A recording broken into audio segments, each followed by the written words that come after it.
A software engineer was asked to write a test to prove he is an engineer at JFK Airport.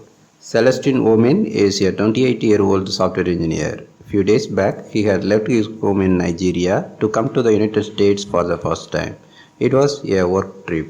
For the last 6 months, Omin had been working for Andela, a startup that connects the top tech talent in Africa with employers in the US. Andela is backed by Facebook's Mark Zuckerberg and Priscilla Chan. For this particular role, Omin was helping NYC-based fintech startup First Access to create a JavaScript application for emerging markets and had secured a short-term joint B1 B2 visa.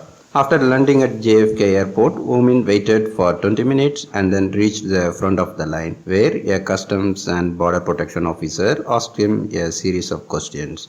After a few minutes of grilling him about the job, the border agent escorted Omin into a small room and told him to sit down. Another hour passed before a different customs officer came in. The officer presented him with a piece of paper and a pen and told him to answer the questions about writing functions to check if a binary search tree is balanced and about abstract class.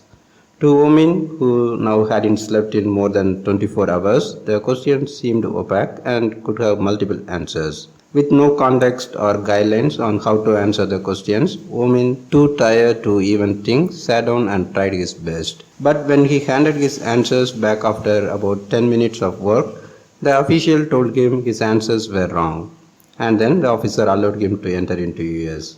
Omin later learned that US Customs allowed him into the country after officials called his employer Andela and First Access.